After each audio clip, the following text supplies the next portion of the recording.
All right. Hi, everybody. Welcome. This is No Longer Anonymous, Recovery Out Loud. My name is Jessica, and I'm an addict. Hey Jessica. Hey Jessica. Y'all are? I'm Sean, and I am an alcoholic addict, and I have a plethora of issues, which allows me to sit in this seat. And I'm Lauren, and I'm a grateful addict in recovery. I'm also a grateful alcoholic and a grateful child of God. Amen, sister. This podcast is not affiliated with, endorsed by, or representative of any recovery facility, treatment program, church, organization, or governing body. Everything shared here comes from our heart and our own experience, strength, and hope. We are three people in recovery sharing what helped us, and this is our story. We're sticking to it. We hope this reaches someone who needs to hear this and brings awareness to alcoholism and addiction. Please like and share so that we can get this message of hope to someone who needs to hear it. That's right. So, I've got some good friends with me today. This is Sean and Lauren, and we've met through the rooms and church and a couple of other places. Right. And Yeah. they blow me away with some of the things that they share. And so today I've asked them to come on and share their knowledge and wisdom with y'all. I want y'all to be able to hear this because, man, y'all are missing it if you haven't been to a meeting with these people, okay? We enjoy recovery. It's something that, and that it's not something. It's probably one thing that genuinely gave us our life back. And by giving us our life back, I mean, I had given it away. I can speak for myself. I can speak personally. I had given my life away, to substances, to just the wrong way of living, and I was so lost. And then when I found my way into the rooms, it slowly but surely started pouring back into me, and now I sit here before you, somebody with a clear mind and a life. Yeah. You How I got into recovery was it took a very long time for me to get here. I was 12 years old. Wait up. It's moving. I was making sure it's moving. Okay. I was 12 years old when I first started using it. It took a lot of going in and out of jail, in and out of institutions, overdosing on fentanyl twice. And then I finally decided that I was going to surrender my life to God, work the steps, and try to learn everything I could learn about recovery and how to do it, because I saw so many people staying clean, and I wanted to know how, and I wanted to try every way possible to do that. Right, you had enough, right? Yes. You were done. I had enough of my own bullshit. There was a point when I was like, you know what? I'm done with my own mess. Yeah. I don't want to live this way anymore. Right. So many people could not stand me. And when I realized that 99 out of 100 people didn't like me, I was the common denominator. Okay, That's right. It was Yes. not them, it was me. I had the problem. So, One of the things that turned for me that made me finally decide that I was sick of myself was, have you ever been on, like, you pull up to somebody's house, right? And you look on the front porch, and everybody is laughing. They're having the time of their life. You know what I mean? And you're like, all right. And then you get out of the car, and when your foot hits the bottom step, everybody shuts up. right? Right. They're like, And they're not laughing no more. They're all looking to see, like, if you're swaying or if you're, you know what I mean? If you're sweating. Because for me, it was either I was nodding or I was bouncing.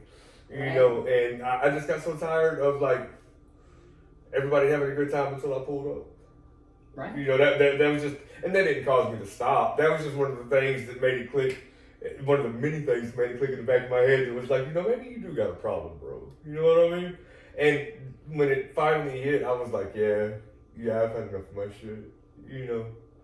So, and it started from that with me. I don't know. When did you start using? When I started using early, I ran around in bars most of my life. My godparents owned bars. My mother worked in one. So the way they would pay me for sweeping this floor is sliding me a shot at the end of the bar, And, I was doing stuff I shouldn't have been doing and partying in places I shouldn't have been from a very, very young age. I had an emotionally unattached father. I love him dearly. He had his own issues and nobody cared. So I just kind of was like literally in the 10th grade going to Savannah to party for St. Patrick's Day and getting back just in time to go to school the next morning with my UFO pants, the tube top in my head, covered in beads I'd earned. Oh yeah, I had the Just enough time- alienations and the dog chain. But I mean, just enough time to walk back into class before class started on Monday. Yeah. And nobody ever missed me. Uh-huh. So, those were the things that I got into as a younger age. And, I think, so I went directly from marijuana to to taking microdots and gel tabs. That's and right. hitting the bar and and hitting all the clubs and doing all the crazy stuff. And we used to play a game. What bar can't we get Jessica into? Yeah. I mean, I was 16 years old carrying around somebody's speeding ticket, and that's how I was getting into Using for places. the ID. Wow. Speeding ticket is how I was getting in. A girl named Sissy Smith's speeding ticket. That's how I got into bars. Yeah. I think it's strange that in the start of my addiction, I was able to keep my life separate. Like I was able to go to school and I was able to make straight A's and get a 4.0 GPA in high school on one end, and then go to college. But then on the other end of the spectrum, I was selling my body for sex, and I was buying pills, and I was doing all these things until eventually, I mean, it caught up with me. But I was able to keep those lives separate. I did it too. I mean, I really did. I was able to do that. I went to school.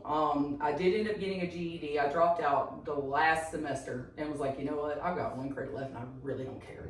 I was like, I don't want to do this anymore. So I left. But before then, I was pretty good as long as I showed up. Yeah. If I went to school, I was doing well. Yeah. But I wasn't interested in that. I was already grown up, going to the bar, drinking all night. I didn't need to be at high school with all these people I couldn't stand. That's my favorite part about recovery, when you sit in the rooms and you get to listen to everybody talk. Even with me and Lauren, we're married, Right. But our stories are polar opposite. Like, just our lives in general are polar opposite. I never knew how to keep it together. There was a little bar on the side of Highway 78 in Walton County, and it was called Rudy's. I don't read. And I think I was conceived in the back 40. Okay, I believe it. You know? Yeah, I believe it. And from that point on, it was, I remember as a kid, I mean, a small kid, my parents would get to, they would get to fighting in the house, and, Lord, did they fight.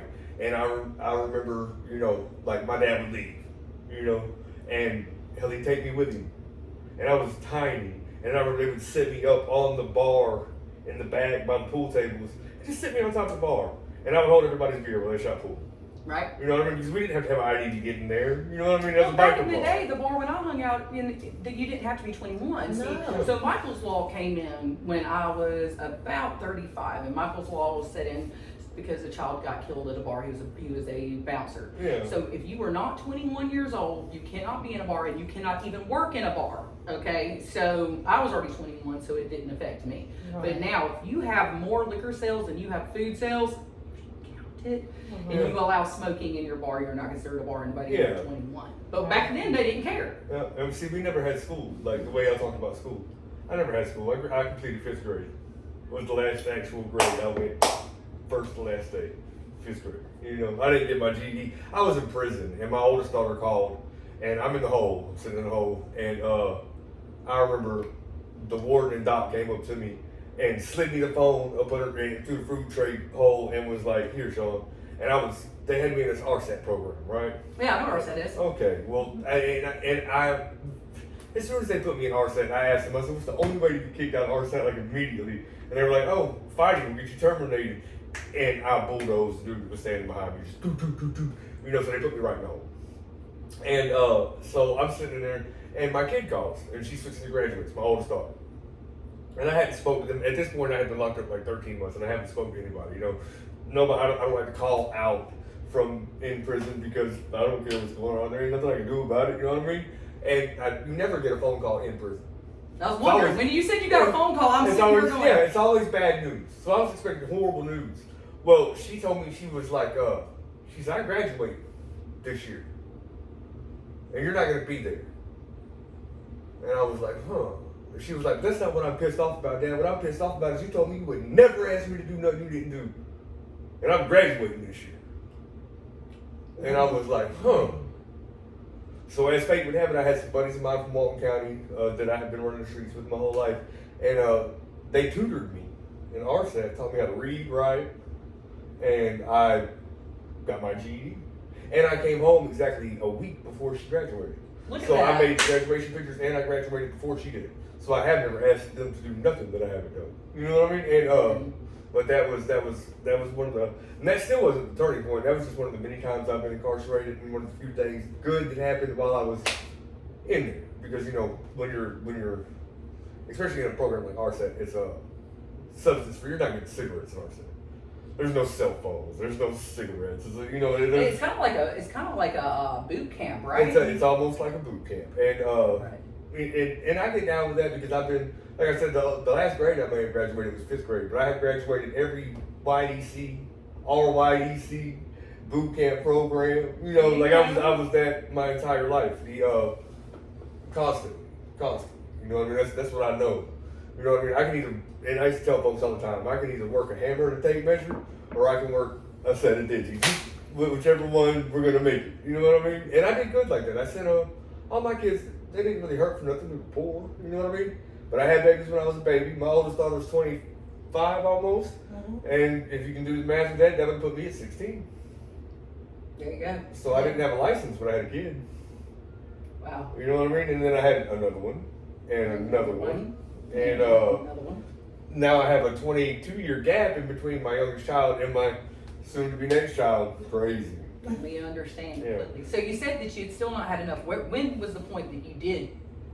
Finally have enough? Yeah, both of you. When was that? I'm gonna say when I finally had enough, I was for those of y'all who've read the big book, Bill's story, says I was locked in a dilapidated barn. Mm-hmm. And I was in my backyard. Me and my oldest daughter, she's a lot like me. Mm-hmm. We're close like Right here. we're close like brother sister. Me and all my kids are because of our age closeness and how they were raised. I was getting high. Hell, she got high. You feel me? And that was just part of my life. It's what I've known. I come from a family full of people that's gonna make something happen. You know, and I remember she had the baby monitor. She just had my grandson, and she had the baby monitor. And I was out there smoking. She was out there burning, chilling. And she was like, "I gotta go back in. Baby's crying." And I was just sitting there, and I was like, Now I've watched her walk across the yard. You know what I mean? And I'm like, "What are you doing? What are you doing?" You know what I mean? And it just hit me. And you know how like you have a old photography wheel where you stick your head in there and you see the pictures flip around. You know what I mean? Like I can see the little buck-tooth kids. I see them grow up. And you know my lifestyle finally hit me like, you know, you're part of the reason that all your kids all my kids have been to the psych ward. You know, all my kids have seen, my kids have been in police raids. Lauren heard about it the other day when we were riding with Celeste. My kids can tell you step by step how to slide out of the bed and get into the hallway so the police can't see you through the window to kick the door off.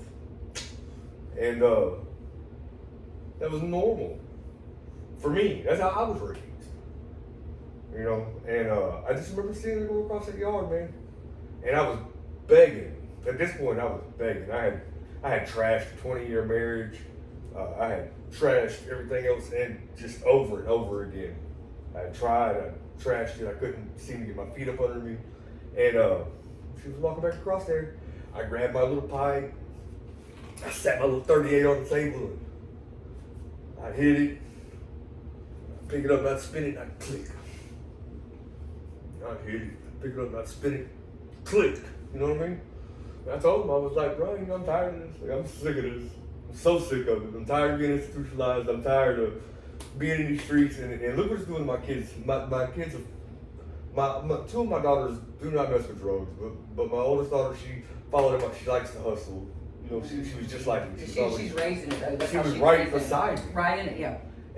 And I see, and she's such a great mother and a good young woman. Praise God. She is. She's all my daughters are great women. But and I was like, please give me a way up out of here. And this has worked two ways for me.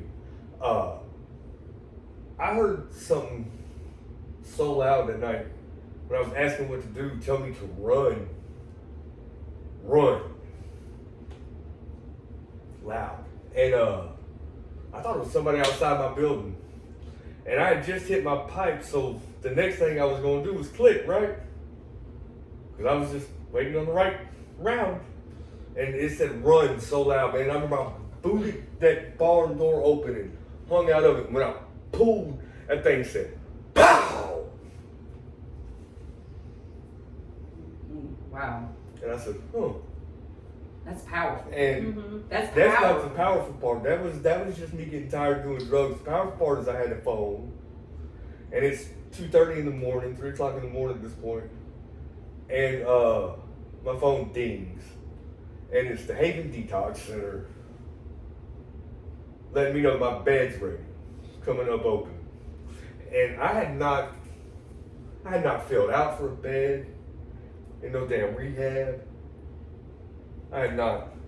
What? No, not at all. I was so upset that they were calling me that I went back in the house, and Samantha, my ex-wife, she beautiful, still great friend of mine, great friend of hers, That's great. person in active recovery, mostly due to the trauma that I caused in her life. I went there and woke her up, and I asked her. I said, "You setting me up?" And she said, "What?" And at this point, it's like 4 a.m. now. My phone is steady going up. These people from this Haven Detox place are so persistent. The call center's calling me now. They're calling. "Hey, Sean, we got your paperwork." And I'm going, "It's some kind of scam. I ain't filled out for nothing. I ain't filled out for shit. Don't call me again." Well, I hang up. 30 minutes later, they call back. Every 30 minutes, all 30 minutes, all 30 minutes. So finally, I'm like, "Get up." We weren't sleeping. At this point, I wasn't even sleeping in the house. I was locked in a dilapidated barn. That's why that line in that book carries so much weight. That's funny you say that. That's where me and Mike used to sleep. Yeah, well, I feel like we had to sleep on the floor in barns. We've done it. That's where me and Mike slept when we first got together, in the damn barn. And I told her, I said, "Are you setting me up? But it's rehab. I know I need to leave, but you could have told me." Arr. She said, "I swear to God, I haven't called rehab." And I said, "Huh." So the next 30 minutes, they call back again, and I answer the phone. And at this point, I'm trying to be nice. I'm curious. Who sent you? Are you the feds? You know? Right. And so they tell me that my paperwork went through. All I have to do is spend $64 on a plane ticket. Now, time's progressing. We're a couple more 30 minutes in. It's about 7 a.m. in the morning now. The sun's coming up. I am wigging. Bet. This is the feds. It's got to be, or FBI, Or whatever. CIA, PTA, it's Well, there was somebody. the GOD. Yeah. it really was just the GOD. Right. It was, GOD. yeah, It was it the was the GOD. GOD. It was the squad. He was after me. They were after me, and they got me. And I'm on the front porch, and I'm spazzing, I'm pacing. I'm 110 pounds, and they say all you gotta do is get a plane ticket. It's $64, Sean, and we gonna pick you up at the airport in West Palm Beach.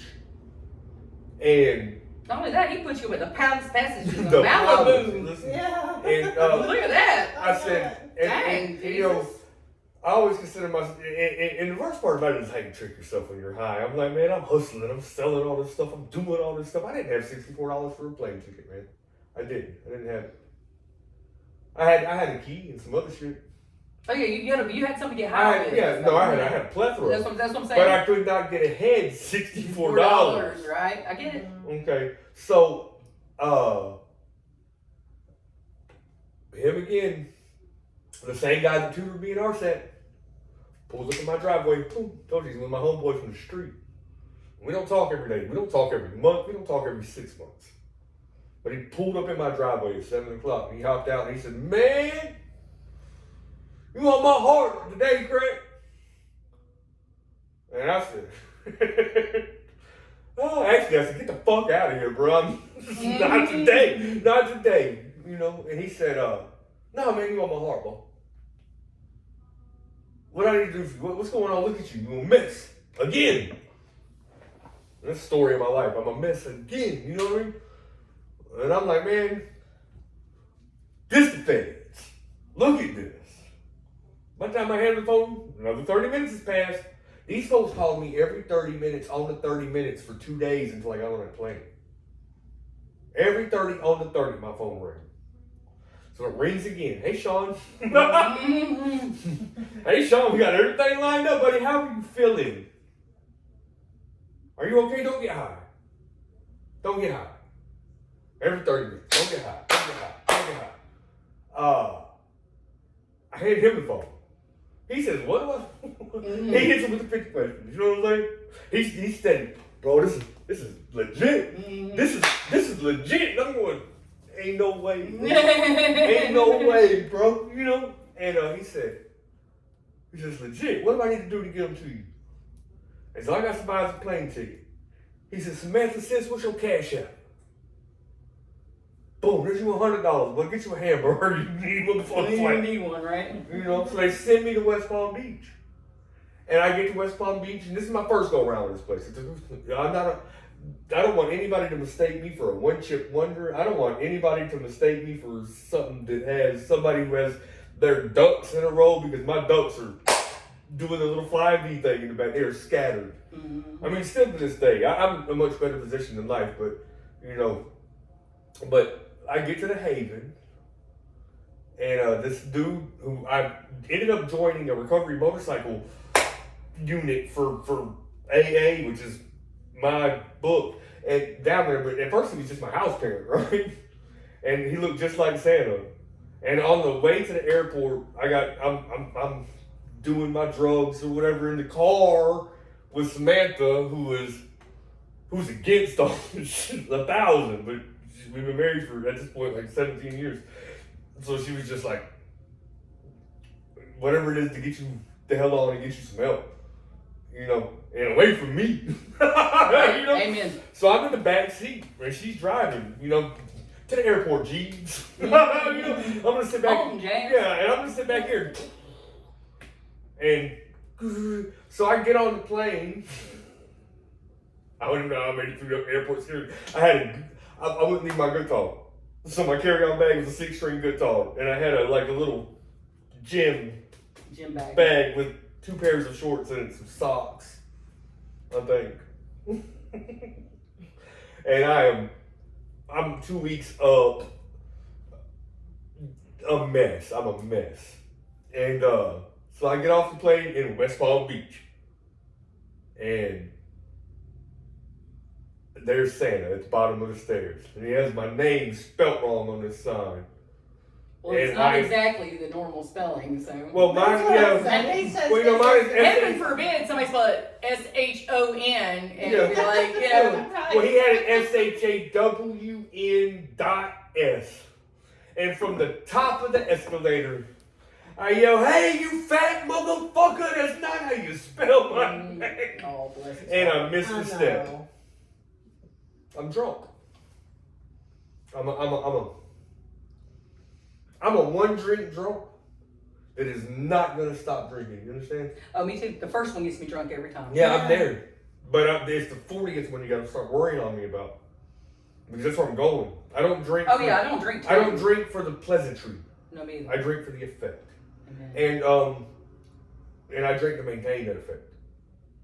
And then it leads me into my plain hot dog theory, which I'm sure we'll get to. I missed a step.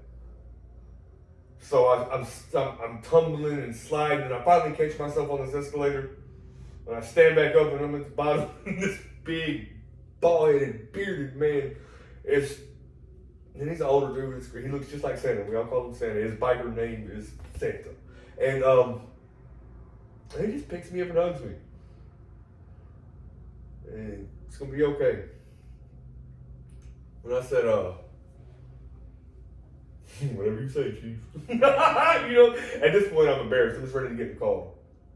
You know.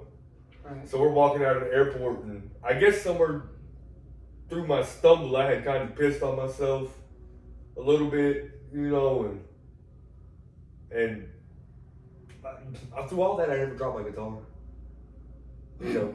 But I had made a mockery of myself in there, and that was my first impression of this guy. And we're on the way to the Haven, and I'm sitting over there. And I said, "You can stop at this gas station, buy me a beer." And And he said, whatever it takes to get you Sit there, yeah. to there, it's whatever. What gas station do you want me to stop at? And I'm feeling it. They sent me down there with $100 bill. 64 of that went to my plane ticket. I did buy a cheeseburger. So I'm down $12, $13 tops. And I stayed away from home. And with my very last $13, what do I go in there and buy? Beer. Beer. Mm-hmm. And I slammed it. Is that at it? Yeah. Mm-hmm. But I got nervous. I got close to that gate. I got so nervous. I got close to that gate. You mean to tell me that I can't get? You know how many stories I've heard though of people getting on airplanes so trashed out that they don't know what they're doing, pants around their ankles, people pushing them in wheelchairs trying to make it on time because they're too drunk to freaking walk. Yeah. Like, you're not alone in this story. Like, Yeah. Oh no. I one thing that I stress to people in recovery is that if you think that you have done something humiliating, wait till you talk to your sponsor about it and hear what he did. oh, Or I she tell them did. all the time, you fucked one gorilla, I fucked five. Yeah, You know? that's- I mean, like, I ain't done anything you're not. bad. You're not. I tell folks sometimes you are not special. You're not a snowflake. Yeah, you're not.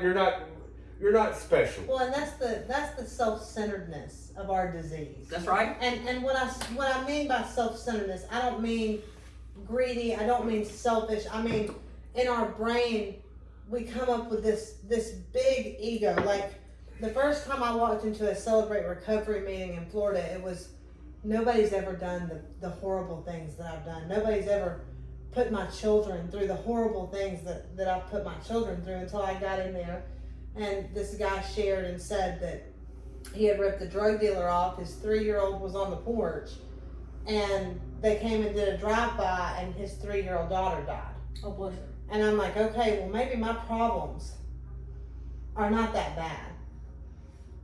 You know, so, and that's the self-centeredness. Or like, you know, sometimes when I first started my job at work, I love to say this, like, I was like, I gotta keep working because my boss is sitting there on the camera watching me, like, He's watching me. Yeah, exactly. He is paying attention to every move I make. He's the owner of a Ford You know, dealership. that's cool. I've never thought of it like that. You're right. Like, we are self-centered to the core, yes. and not just to the point of I have to have this or it's all about me, but right. like it's the fact that we only see ourselves In the microscope. Like, in the microscope. It's yeah. just about us. So tell me, when did you get finally done with your shit? Mine, well, it was a whole series of events. And let's see, when was it? It was in May of 2021. I was in a very, very abusive relationship with this guy. And I thought that I was different. There's that self-centeredness. I was like, okay. this thing's gonna shut up. Keep going. I was like, he's not gonna beat me the way he's got this reputation of beating all these other women, and he tried to kill me. Oh, Lord. To the point where he strangled me, and I believe it was God that stopped him from strangling me. I don't know how he did, but I just remember that I was bracing myself for my last breath because I couldn't breathe. He had his hands so hard around my neck that I couldn't breathe, and I said, okay, I just need to go ahead and get ready to die. And he stopped, and I couldn't get him to leave. And he made me keep my phone above the blankets. I had to ask him if I needed to go, if I needed to go to the restroom, if I needed to fix me something to drink. I mean, he was very paranoid that I was going to call the police on him or what I was going to do. And I finally got to the point where I called his mother, and I said, I will pay for you an Uber anywhere you want to go as long as you'll leave. And he finally left. And after that, I was suffering from such PTSD, and I had tried meth before this, but me and him were on it so bad, and I didn't even know how to light a meth pipe. And one way I kept him close after we broke up was he would always have to light it for me. Speed. Yeah. See, because I don't want to be they may change the wordings. You're Gotcha. good. So speed. Yes, speed. Yes. So he would light that speed pipe up for me. Mm-hmm. And that was one way that I tried to keep him close. That was the sickness of him and my addiction. And so after I left him, I could get a guy to light my speed pipe up because I was like, okay, I can keep him close to me this way. It was so sick. And then finally somebody put fentanyl in my pipe. Oh my gosh. And I had overdosed that day from it. And I was out for 15 hours. I woke up the next morning. I didn't have any clothes on. I had no idea what happened to me. I've heard so many different things of what happened to me that night. And I'm glad I don't know. And I'm glad I don't remember. And then I got addicted to fentanyl, though. I wanted more because I didn't have to feel anything. And I overdosed again. Because drugs and all that, they are band-aids for the soul. We talked Yeah. about this one before. We have a soul sickness, y'all. It's not. It's an ism. Yeah, it is. Mm-hmm. We want to cover up anything and everything. So yes, I get it. That fentanyl, I've never done fentanyl before outside of a hospital, but I have numbed my feelings to the Yeah. point that I get it. So keep telling me. So it got to the point where it progressed, and I was smoking an 8-ball of fentanyl a day. Good God. And I don't know how, by the grace of God, I'm alive. I overdosed again after that. And then in the meantime, I was being sex trafficked by 3 or 4 different guys. This was in Gainesville. I was homeless. And they prey on vulnerable women, girls that don't have a family anymore, girls that they don't have a support system, they're isolated, they're homeless, and they come up and they try to get close to you, and they're like, Lauren, you were such a businesswoman when you first got here, and now you're trying to get strung out. I mean, I didn't have track marks in my arm. Not that that makes me any better, but I'm just saying that I just, these guys wanted me, and I've never seen, I lived in Panama City Beach, and I've never seen men, like in Gainesville, Georgia, just pull up to somebody on the side of the road and just start flashing money out like that. And so that's how I got my money. A lot of terrible things happened to me through that. I'm sure. And I still wasn't at my breaking point, but the police finally busted in my motel room. And I went to a rehab in Gainesville where I couldn't get better there. Everywhere I looked, something traumatic had happened to me where I got raped here, or You can't get well in the situation you got sick No. in. You can't get well in that kind of environment. You just No. can't. you can't. And so I ran from this rehab. I ran from drug court in Hall County, and I came to Conyers, and I was still, I relapsed on fentanyl. I'd been clean about 90 days. And then I got caught shoplifting in the Walmart on Dogwood Drive.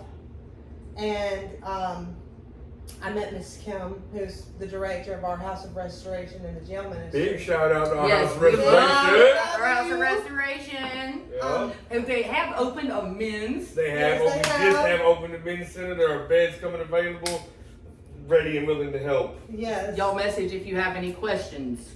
But I remember the night I got arrested. It was January 9th, 2024. That was the last day I used. 31 months and some change ago. That's right. Yeah. That's right. They put me in a holding cell and they put me in detox, and I just remember, I just said, God, just kill me. I'm just ready to die. I mean, I had overdosed. I had withdrew from methadone, from fentanyl, from opiates. I was tired of hurting my family. I was tired of hurting my kids, and I just said, God, kill me. And God said, I'm not going to kill you, but I'm going to make you sit 8 months in this jail, and I'm going to make you get it right. And so I did my own little step forward without a sponsor when I was in jail. But God told me that Look, if it's sincere, it works. I don't care if you got a sponsor or not. right. And, Right. I mean, if it's sincere, it works. well, God kept saying, you're running from you. That's right. And I want you to face you. And you're locked up in here. I'm not going to let you leave. And I'm going to make you do a step 4 on you right now. And so I was in I did one too before. Yeah, and I was in the laundry room. I was an inmate worker at Rockdale County. There was a little closet there, and I had written down 16 pages of guilt and shame on myself that I was feeling. And I remember when I was waiting on the clothes to wash and dry, I just went in that closet and I said, okay, God, here we go. And I just said it all out loud. And that was my first shame release. And then I got to do it again with my sponsor later. But I was ready. It's like I felt like if I could face that in there. And I believe God kept me in that jail for 8 months because he didn't want me to run from me anymore. And when I stopped, I mean, I have been, this is the longest I've been clean since I was 12 years old. That's beautiful. I love that. We all both talk about sponsorship a lot. I am a firm believer. I like to introduce myself when I say what it is. I am a sponsee to a great sponsor, and I'm also willing to help sponsor and take anybody through the steps that'll go with me. The sponsorship is so important. I don't care if you call it a sponsor. I don't care if you call it Mentor. an emotional support buddy. I don't care. You know what I mean? A mentor. A mentor, a spiritual advisor. The list of names that you can use for somebody that you call and can spill your shit on, that is not going to judge you. And he'll walk you And through. they'll walk you through it. Yes. Whatever you call that person, call them daily. Call them often. Call them. When shit hits the fan is When what shit I tell, hits the fan. that's what I tell Or my things sponsors. change. That's the big one that people miss. When Mhm. things change, you need to let somebody know. Yeah. That way, they know how to react when something does happen. Well, I tell people all Yeah. the time, like, I would recommend the 12-step program to somebody who's never had a drug problem. Yeah. I do too. Me too. The 12. I've got a great book called The 12 Steps for Anybody. Mm-hmm. And that's the one that I like to do with my podcast because Yeah. I like to think my podcast is really for anybody. You For know, sure. and I mean, like these 12 steps are literally for anybody. So we talk about the 12 steps, and at the end we have a spiritual awakening to a God of our understanding. I love hearing you talk about Jesus now. That is my Jesus is my homie. favorite thing. Jesus is my homie. I need to do a podcast where he just reads the Bible. You Yeah, know? I have a unique way about it. I have a great and wonderful pastor, Justin Adams from the New Life Praise Center. Changed my life. They met me in my junkie stage, right? Mhm. And then they've seen me try. My drinking stage has been going on forever. My first long-term rehab was from 15 to 17. Was my first in-house long-term Good treatment. Lord. Okay, you started a baby. I was raised in an environment where that was normal. So it was normal, you know. And So that's just what your life was. it was definitely my surroundings. Mhm. Like some folks would have the thing like this, you know, the pretty Christmas pictures and all things like that. I remember they would fight. My dad would put his hands on both sides of the walls and take down every trinket through the house. You know what I mean? And that's at a young age. I remember that very well. I remember my mom catching my dad's van on fire before I went to my first Leonard Skinner concert when I was 8. You know what I mean? Like that's where I learned how to hacky sack. I still carry one with me. That was the upbringing I had. If you can put it out, you can keep it. Mhm. You know, and then that mindset, I just stay with me forever. But when I found, I call it the lifeboat. These are my lifeboats. I have a blue book, right? And in this blue book, it says, That's "My the God." Alcoholics Anonymous book. It says Alcoholics Anonymous, but I don't care if it says Alcoholics Anonymous. I don't care if it says Narcotics Anonymous, Cocaine Anonymous, Gamblers Anonymous, Anonymous. Sex Anonymous. All of the things, Pornography Anonymous, because these are the issues. What we're going through is the issues right now, and We are the problem. yeah. Right. The drugs are just a tiny little thing, and the issues is that I'm a mental health shitbag, Right. and Me too. if I'm not taking care of myself spiritually or in a group setting where somebody will correct me, then I am probably going to go off the rails real nice and easy. But we were talking about that. Justin told me to read this book the way that I talk. I love it. And I said, well, Pastor Justin, you know, I've been twisting my fingers up most of my life. And he said, okay, me too. And so it works. And I remember the first story that I read, it was pictures on the boat. Them boys was on the boat. Tell the Here we story. go. I love this. Tell the story. Yes. Okay, them boys was on the boat. And the boat, the shit got shaky. Mhm. You know what I mean? And Big Homie was in the back. And Big Bro was just chilling. He was trying to take a damn nap. Mm-hmm. You know what I mean? But he got all these folks that he follows around. And when he picks up his folks, in order to understand who his folks are, you got to understand how he chose them. And that's what makes me I know that my guy's a thug, man, because he might not be a thug, but he's a real life street person. Credibility out there 1,000. He didn't go into the high end neighborhoods. You know what I mean? God stumbled through the trailer park, stubbed his toe on a rock, picked up homeboy in front. You know what I mean? Like, he went through there. He had tax collectors, right? Which we consider these days as roundup boys. You know what I mean? Right. I was roundup boy. I used to pick up other folks all the time. I get that. You know what I mean? Tax collector, dangerous ass man. He'll go anywhere and tell you, hey, it's time to pay me. That's right. You know what? You gonna pay me? That's right. Gone. You're gonna pay me. That's right. So that was one of his first homies. You know what I mean? And then he picked up a streetwalker woman. You know what I'm saying? And for those who don't know, a streetwalker, especially back in them days, that's a gangster. That's a thug. That's, you know what I mean? Even these days, a woman who has no other option but to be in them streets to survive and eat, that's a thug. You gotta respect that hustle. You know That's right. That's right. All right, so that was his main girl. That was all that was her. Right. And then he had a warrior, who I'm sure had, these days would have been one of these on Blink, but back then it was on sword. You know what I'm saying? But he had, and what scared you?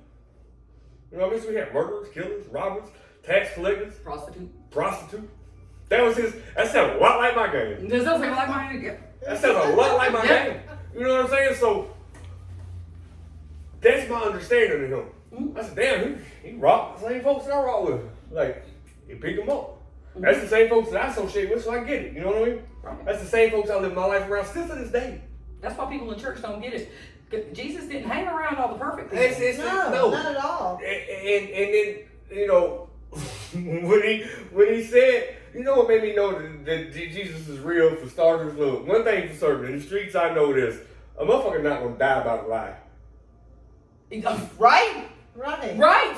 Preach that. Say it again for the people in the back. Say that for the people. A person will not die over a lie. They will come out with the truth. They will burn you. They will sell on you. They will tell the truth. They are not going to be crucified upside down, tarred and feathered, through the fiery furnaces about a fucking lie. When all they had to say was, no, it didn't happen. I'm lying. They would not denounce that Big Bro pulled them up out of some shit. They would not denounce that Big Bro touched some folks and got them better. They would not denounce that shit. They would not denounce it to the point where they were tarred and feathered, hung upside down, crucified, beheaded. Head taken off. Slowly, the Romans were very vicious people. This book is such a love story, fantasy, sci-fi, murder killer. Where did it say? Where he said he will pull back his bow and hit his enemy with fiery arrows. Jesus is a ninja. No. You know what I mean? Like, but, and that's the truth, though, man. Is that, and once Justin showed me that, and the people in that church, I had to go out, and I recommend anybody find them in church. My church might not be the one for you. Come check it out, though. Try it. But everybody's church is different. But when you find a group of people who see you skinny and sweating and scratching and know, and they know what's up. And they said Jesus told them to love on you until you can love yourself. That's right. You know what I mean? Yeah. And then they hand you here's your welcome to church sign, right? And I'm thinking, you want me to go back over there and stand in the back 40 away from everybody? Thank God. You know what I mean? And he goes, no, Pippin, stay right here at the front door. Stand right next to me. And I said, I ain't even wearing a shirt because I was not. He said, it's cool, it's hot outside. That's what Pastor told me. It's cool, it's hot outside. There you go. You know what I mean? And that changed my life. And then he showed me the way. He read the book to me. And then I went home and started reading it to myself. And now I read it if anybody wants to read it. You know what I mean? Because it tells the best stories. When my favorite, when the waters was rocky, that's addiction for me, right? That's not just addiction, that's past trauma. That's, you know what I mean? That's just life. It's just life. It's just life. You know, that's the funny thing is as addicts and stuff like that, we always have to remember that, you know, addiction is this much and life is this much. But just because we snatch addiction out of our little bitty old lives, man, we don't get a girl for living regular old life. They should throw me a fucking parade the first they week I was sober. I thought, man, hey, I figured my you first... didn't get no ticker tape either. I figured my first 65 white chips should have got me something, you know what I mean? It's like a child was something forward. You surrendered 65 times. And more probably. I got a 1 gallon bag. I want to doubt it. I have a one. I couldn't. You know, I hear people all the time. Again, the first time that I went to rehab, I was a child. I knew I had a problem then. My juvenile probation officer told me about the third time I came back from boot camp. She said you couldn't pass a drug test to save your life. That's the only reason you keep getting in trouble. Damn the fighting, damn the taking the car, damn the assault and battery charges. She said all that was the original charges that got you here, and you have had an extra 2 years on probation because you can't piss in the cup.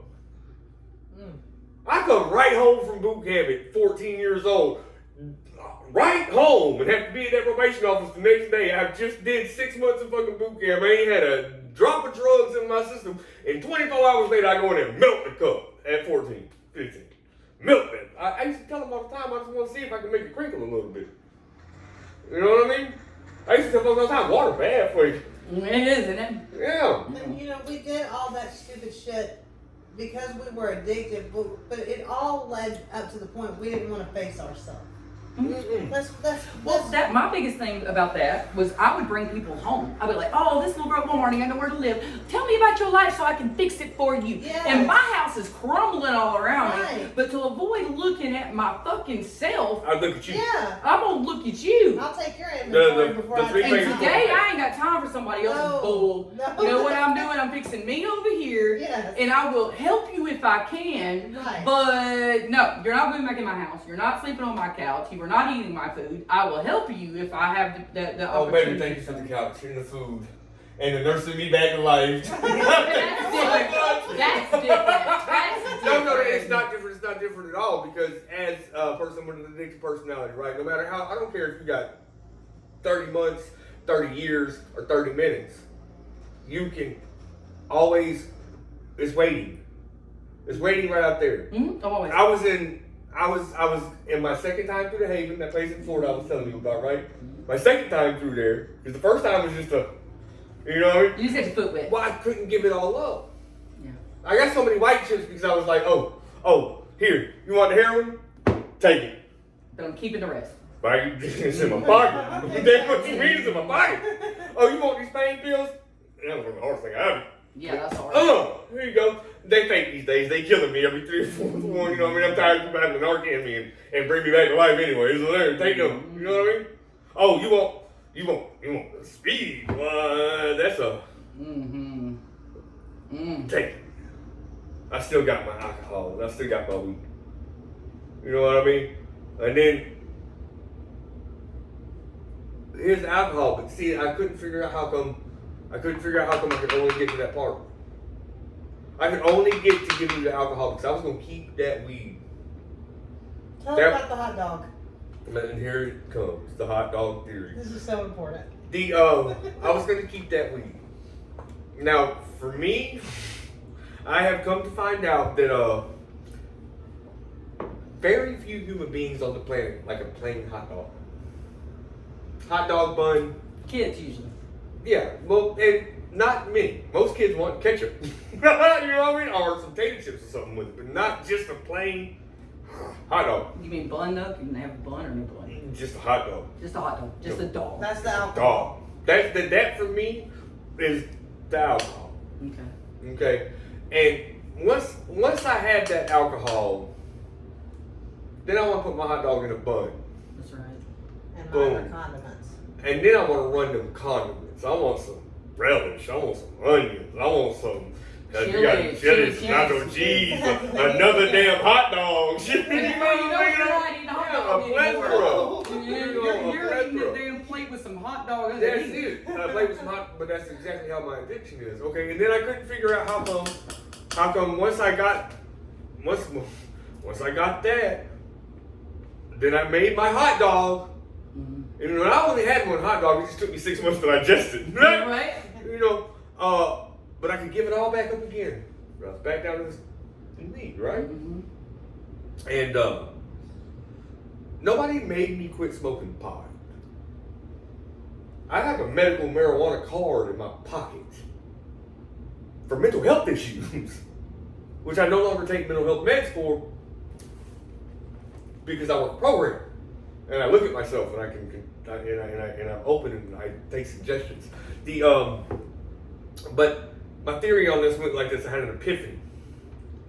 And I said, if I take this joint and this Bud Light and I touch it together, it magically turns into a Schley. It does. Yes. No, in my hand, in front of you, I can make it go poof, and it'll turn it. It'll blow your mind. It happens that fast I believe it. for me. Yeah. Okay, so and at my house, well, there's no beer in the refrigerator, right? No. No alcohol on the cabinets, and we don't have that. So I could and did. I could go in there and blow and be safe. You know what I mean? At my house. But I'm a social guy, right? And I love people, so I like gatherings. Who don't like gatherings? You know what I'm saying? But let's say I burn. What happens when you smoke? First thing, Get thirsty. I get thirsty. Well, I get cotton. My lip sticks to my Your teeth. teeth, yeah. You know what I'm saying? My tongue Yes. just hung out my ass. I'm leaving some drink now. You know, so I can quit mumbling and shit over there. And so I'm safe in my refrigerator or my little cooler because there's water and juice. Coca-Cola. But if I'm at Longhorns and I'm in the parking lot and I got a clip, and I get loose off that little clip, and I'm going here to eat good because I was always I move, you know, I'm going here to eat. Nothing wrong with that. Until I walk in there and sit down, and there's like a Corona over there with water and bubbles running down it, and halfway covered in ice, and I'm going. Just one. 100. That one- Just that- 100. That 'cause one, it was always the one that got me. it's one too many. And 1,000 It's never enough. I didn't even know I had a drinking issue. I didn't either. I told everybody that I was an addict. I was never an alcoholic. And I could still drink. I could hold on to that. I could still drink because I never liked to smoke pot. But I could still drink and be just fine and still couldn't figure out how the hell I was getting high. And just like you said though, but my drug was at the bottom of every bottle. Mine too. I'd get nice and drunk and I'd be like, and we'd be at the dope man's house. I got to sober up. So finally, it's like, I got too drunk, I need to go to work. So finally, when I figured out that I might have an alcohol issue too, is when my life finally changed. But I was anything but a damn alcoholic. I wasn't gonna admit it. It wasn't gonna happen. Me neither. NA saved my life. You're right. Alcoholics Anonymous helped me find my way. NA saved my life. Alcoholics Anonymous helped me find my way. The reason that it helped me find my way was because when I finally read this book through and through, I found this. I liked the NA workbook when I worked through my steps because it stripped me down. I have it upstairs. It's good. Yeah, it's so good. It stripped me This right one, down. by far, y'all, if you ever like to work steps and you're a spiritual person, 12 steps through your spiritual journey, working to Wow. God through healing, y'all, this thing's phenomenal. When we get done, I'll let y'all look at this. This thing's amazing. But this has been great, y'all. It has. This has been a lot of fun. Yeah. What would you tell anybody who's in the position that you were in when that phone kept ringing? What would you tell somebody that what they need to do? Answer the phone. Answer the phone. Pay attention to it. You know, he says, you know, when God speaks to you, it's always going to be in a small, still voice, and you're gonna have to pay attention and listen to get to that, and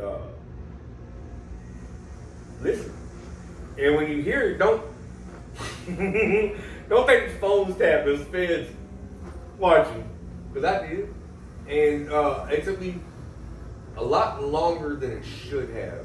In the book, it says that they wandered around aimlessly for 40 yeah. years That's in the right. woods on an 11-day trip.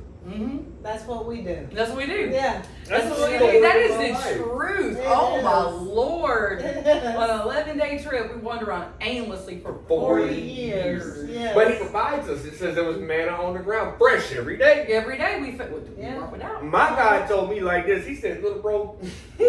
There we go. He told me, he said, "You think you don't wander way off sheep? We sheep. He'll leave the 99 for the one." Have you ever heard anybody describe a sheep? A sheep, if you pull a sheep out of a ditch, because he's head first stuck in the ditch, you pull him, he been there all day, hungry, thirsty, tired. Halt! He angry, you know what I mean? Yeah. Okay, so you pull his angry ass out that ditch and let him go, but you don't grab him and walk him away from that ditch. He would, as soon as his 4 feet hit the ground, he would off and dive right back in the same ditch. Yep. And then they are weary of people. They bite each other. They'll bite you. I'm the perfect definition of a sheep. I really am. And Bad. Exactly. Yeah, I tell all folks, you know, and that's, but it's a fact. I never would have ever called myself a sheep or considered it, because I always looked at, you know what I mean? But then he said, bro, look, as soon as you get tired of walking, bro, as soon as you get tired of walking on your feet, I got you. I'll carry you. As soon as, well, I always thought that one set of footsteps was mine and mine alone. No, it's his. That's what I learned. I learned it on a big old picture of my grandma's house. It's called The Footsteps. And The footprints. The footprints in the sand, Yes. to be exact. And it says when you finally realized that was not you walking alone, and that was me carrying you. That's right. Because there is absolutely no way. You're talking to somebody who's been in active addiction for 30 years. There's no way that I should be of sound mind. And alive. And I've been dead so many times, and alive is a plus. But of sound mind, with a full-time job, a beautiful wife, expecting another baby, my children active in my life. But God. But God, my But friend. God, my friend. That's it. And all the nights I thought I done ruined it. Big bro was like, yeah, you alright. I mean, I'm on this boat trying to take a nap. I don't know why you keep panicking. That's right. Right, yeah. Because when he got up and walked to the front of the boat, boy, look, he did just like this. Chill out now. And the water said. But he didn't turn around and go, I told y'all I'm trying to take a nap. He didn't do that. My boy turned around and said, we good? You know what? And everybody said, oh shit. He said, no matter, I'm gonna finish my nap. No. You know what I mean? Wow. Y'all panicking. Now I'm gonna go back and chill out. Cause he had him the whole time. He had me, I can speak for myself, he had me the whole time. Me too, my friend. That's right. But I was Me too. making it harder. I was on a 40-year, 11-day circle. Yeah. You know, I didn't. I was chasing my tail. Then my addiction taught me one thing. Look, I might can't walk a straight line, but I'll cut 50 circles over there faster. Straight line. I can do that. I can cut some circles. Yeah. And he always had me, man. In his hands. He gives his greatest battles to his strongest people, and the only way that he knows how to attack us is on familiar ground. That's right. Okay, because he's ignorant. It's the same old lies all the time. It's the same, but we all say just one, don't we? but we allow it. Yeah. But I'm saying we do. We don't just allow it. Boy, We do we buy that invite it with shit. open arms. We do. We invite it. So even though I told somebody the other day that even though life is going so good for you right now, you still have the same old attitude sometimes when you wake up in the morning and you go, I know I prayed for all this God for this plate. You know what I mean? And then bro down there goes, because that's the prince of this planet. Yes, it is. A lot of folks don't read. He still sits at the table. So you can't knock him. All he got to do was pull up on Big Bro and be like, Big Bro, I'm gonna try that one. And Big Bro gonna go, test this free will out, you see what he's about. Just like Job. Job is my hero. Just like Job.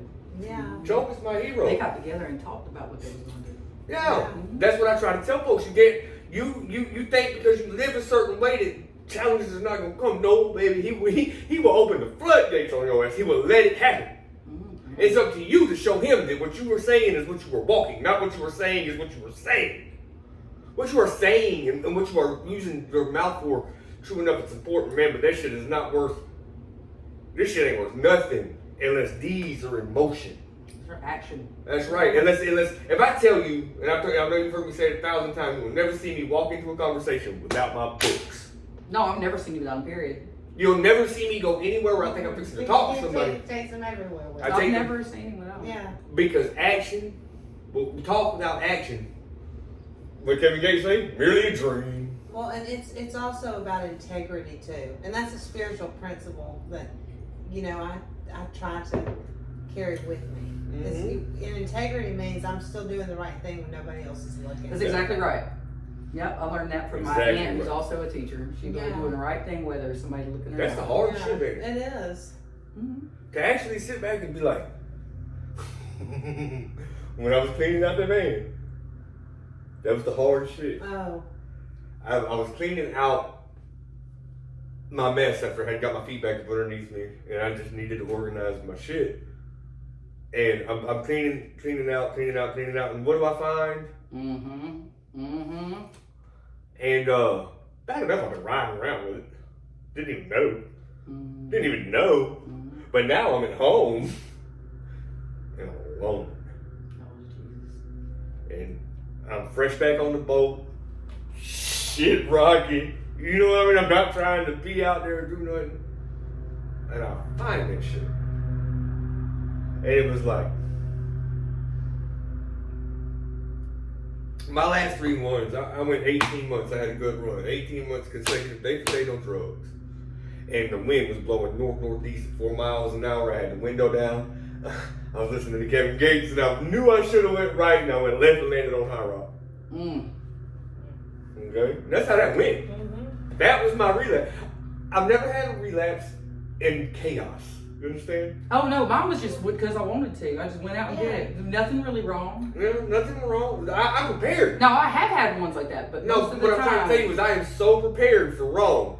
I have a list of numbers, I have a group, I have people, I have a sponsor for everything that can go wrong. I have a pastor, I have a peer support group, I'm part of a motorcycle ministry, I got a plethora of motherfuckers I can call for when shit goes wrong.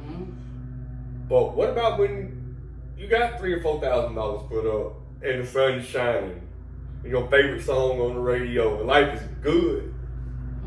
So that's that relapse over what I want to talk about. Yeah, see, I've done it. That's the one that gets me. That's the one that took me out every time. It scares me to death. I tell them, I'm so scared of responsibility right now. I'm so scared of just. And scared is not the word, but damn, if your track record don't show your track record, don't show your track record, don't show exactly what you did. That's right. You know what I mean? And then you know, and it took me. It took me out of 18 months. It took me out of 11 months. It took me out of another little over a year, and then. I stand here today, I'm almost 7 months? Again, I'm not a white chip, I'm a white chip wonder, not a one chip wonder. I'm a white chip wonder. I wonder why I be picking up so many damn white chips. It's because I was not willing to put in the work or admit my problem or give it all up. I guess that's the answer to your question. I would answer the phone and I would be willing to put in the work and give up all my problems. There you go. And hand it over. That would be the answer to that question. Lauren, what about you?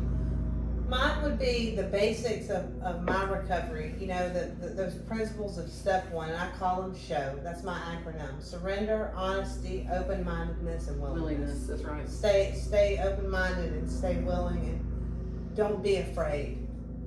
Because it's not as bad or good as we think it is when we look at ourselves. Exactly.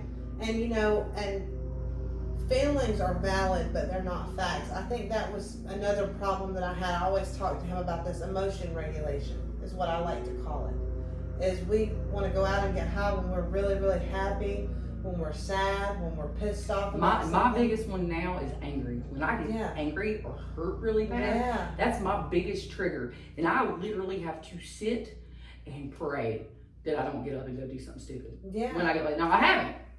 Thank God I haven't. But I'm telling you, that's my number one. I haven't had one of those beautiful ones we're talking about for, a while. Okay, so I've almost got 6 years. But my last one, my last relapse was over being tired, hungry, angry, Halt. depressed. Just my life just felt like it was imploding on me, and I screamed out for help and nobody was listening, and I was like, I'm gonna die. And then I said, fuck it, I want to die. I give up. And I walked straight in the dope man's house and sat down and bought me a 20. Bought me another 20. Bought me another 20. At least you did that. My dumb self, when I decided it was so for me, I got good credit. Not in the real world. But I have. Well, let me tell you, I didn't pay for any of those. No, but I did get them. No, but I have chef's kiss credit in the street. You know what I mean? Like, this kid about to throw it. And when they brought me back to this motherfucker, I said, you know what? I couldn't bring myself to off myself. I had tried, God intervened. I know that's what it was, so that's not how I'm going. But I said, I wonder who they gonna send to do it. So I said, ring, ring, ring. I need her. Ring, ring, ring. Let me get her. Ring, ring, ring. Hey, bro, let me hold her. Ring, ring, ring. Hey, I'm gonna come through and grab that. And once I had 4 people's attention who were opposing individuals in the market to say, you know what I mean? Then I said, ring, ring, ring, on a conference call. It was like, what y'all gonna do about it? What y'all gonna do about it? You gonna say do it? I mean, you usually send me, so Oh, damn. I'm not gonna go do myself. So who you gonna send over here to see me? And God again. They giggled, bro. They giggled. They were like, stay sober, bro. Please get so on some numbers that most people would have been in some serious trouble about. And they were like, just stay sober, bro. And we're so proud of you. And we'll be proud of you. And you'll get to keep your digits. All of them. And I was like, yeah, for sure.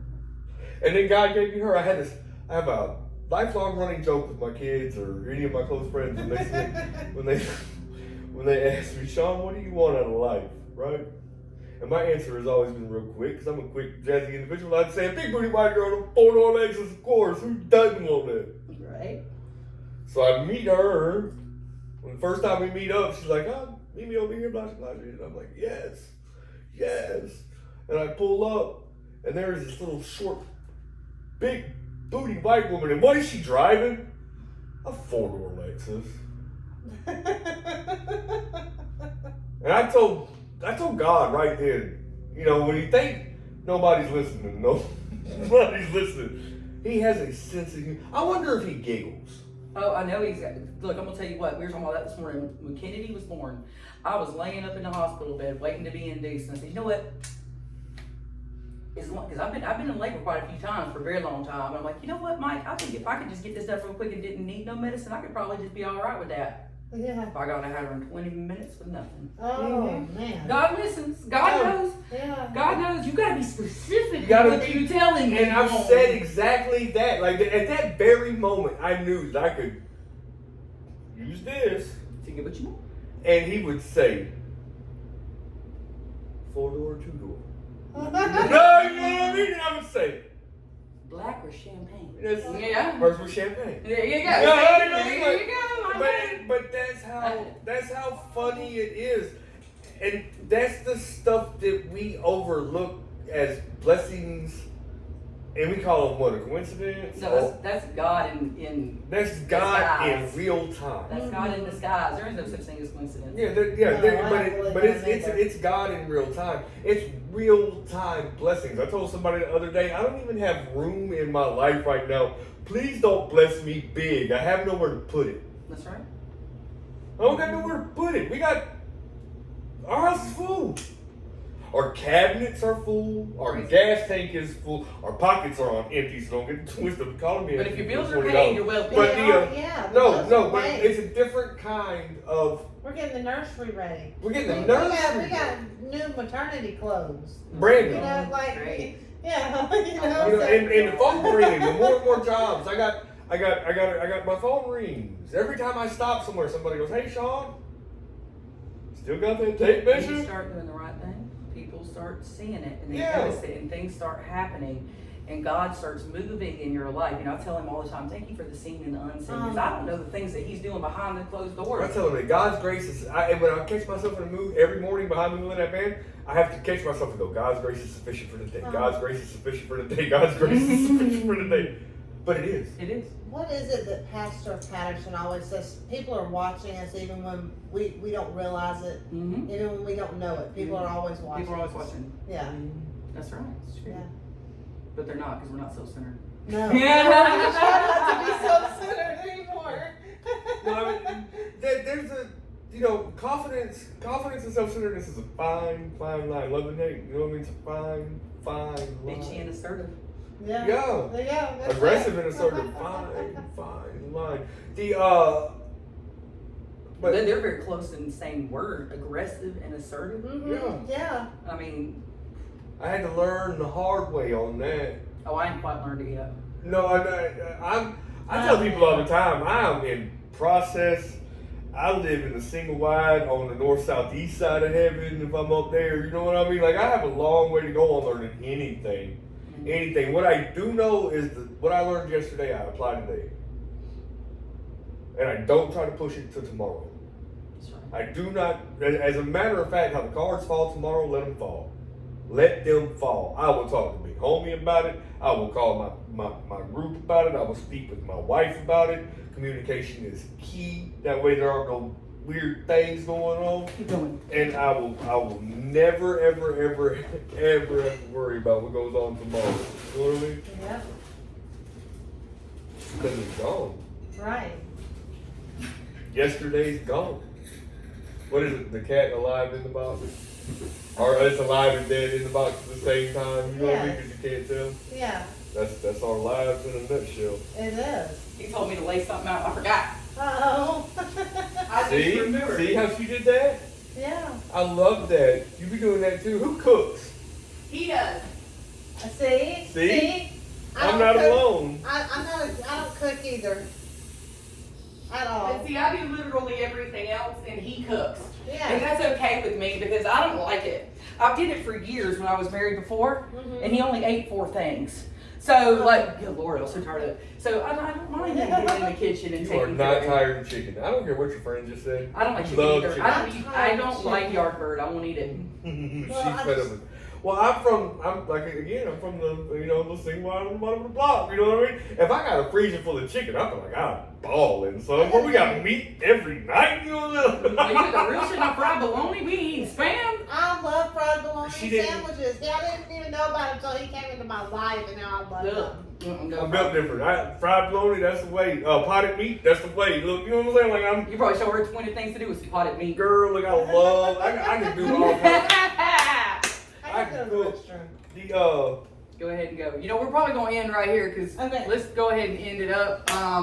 This has been a blast. We've had a Good good time. combos. Yes. We have.